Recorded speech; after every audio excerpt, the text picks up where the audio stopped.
This is a real field meal from Norway. These are, I believe, a civilian-based, freeze-dried ration for like camping, hiking, and stuff like that. Pretty much what you would get with a U.S. mountain house, except for this is also vacuum packed, as you can see. That's why it's so roughly textured. This should actually keep for a long time in this pouch that it's in. It does have an ingredients list on here, but it's kind of hard to read on the camera. It's beef with pasta and carrot. Sounds pretty good, and there's a picture there. It looks sort of like a beef stew, but with pasta noodles. We have some nutrition information on here. It's 377 calories, 48 grams of carbs, 8 grams of fiber. That's actually pretty nice. 19 grams of protein, and 10 grams of fat on that. The nutrition doesn't seem all that bad, really. 100% natural ingredients. It has very simple instructions. You add 70 to 100 degrees Celsius water to it. Let it sit 8 to 10 minutes and enjoy. It has an actual ingredients list right here. Looks like our main ingredient is carrot, and then pasta, beef, salt, onion, cornstarch, mushroom, celery, rapeseed oil, tomato paste, meat bouillon, soy sauce, caramel color, salt, and spices.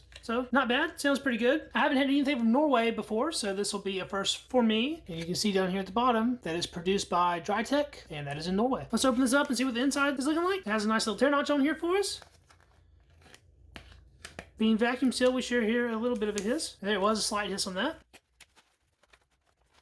There's a look at the internal contents. Let's break these up a little bit. You can see the little noodles, they look kind of weird. You can definitely tell it has bouillon powder in it. There's a lot of powder right on top. Here's a piece of what I believe is the beef. Let's just try it dry. Should be fine. It's definitely beef. Let's try one of these carrot squares as well. A little bit sweet. It's actually pretty good dry the way it is. You can kind of snack on it like this if you really wanted to. I'll get one more piece of that. There's a significant amount of onion powder in this. And judging by the amount that's in this bag, I think it's going to be a pretty sizable portion. Let's go ahead and get our boiling water added to this, and we'll let it start rehydrating. By the way, the best buy date on this is April 2020. So it still had plenty of time left on it. Being vacuum sealed the way it is, I would suspect this to last for a very long time, because this is also a Mylar bag that it's in. So that will be our fill line on the outside of the bag, and it's pretty much level with where the food is. That should be fairly easy to keep up with. I have some boiling water here, water that was just boiling. Let's go ahead and add that.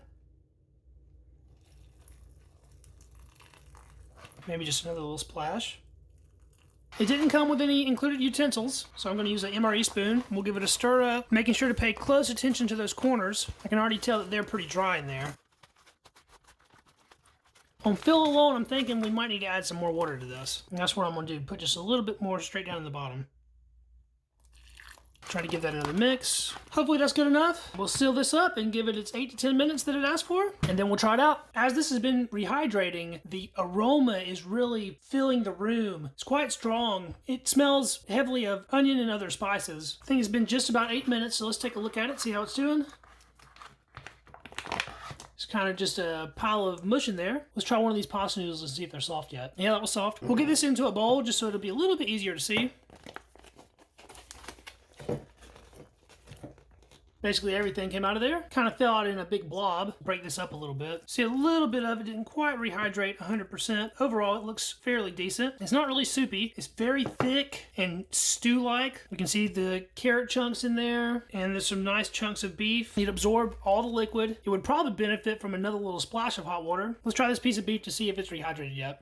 Well, first off, that's very tasty. I like that a lot. It's very good. It is only about 3/4 rehydrated, which I'm cool with it that way. It does have a distinct beefy flavor. You can tell that there's a lot of beef bouillon in this. It has an onion powder flavor for sure, and it actually has a distinct tomato flavor as well. Let's get a bite here with a little bit of everything on it. Being so thick the way it is makes it actually taste very rich. You can tell there's a significant amount of salt in here, but other than that, it actually tastes pretty healthy. Compared to just about any mountain house that I've tried, this probably comes out on top in flavor. This doesn't necessarily taste like something out of a pack. It's very unique, hearty, and I believe what will be quite filling actually. It's just a very down-to-earth, rustic type meal with a significant amount of sodium. The more I'm eating, the more that's coming through. All the flavors blend very nice. Beef and carrots go together extremely well anyway. There's definitely some black pepper in here, and maybe some type of red pepper or something, because there is just the tiniest bit of spiciness in this. That bite I just took had a carrot in it that was extremely sweet, and that was really nice. It said it had mushroom in it. I don't see any mushroom, but I can definitely taste the earthiness of mushrooms in here. So even though it's not visible, the flavor still comes through. If you were out on a hike or a camping trip, and this is what you were planning on eating, I think you'd be very satisfied. It has a good punch of carbs for energy, and overall, it's a very satisfying, rich tasting, rustic meal. It's actually pretty good. I think that the real meals actually did a really good job on this. And if this is any indication of how good Nordic food is, I would really want to try one of their actual military rations at some point in the future. Thanks so much for watching, guys.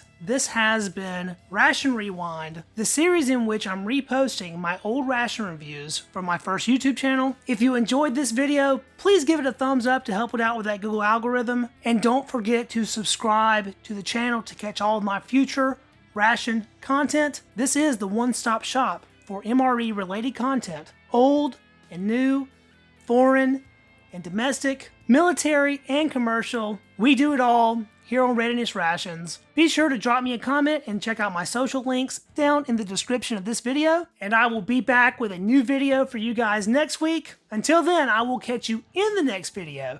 See you then. Peace.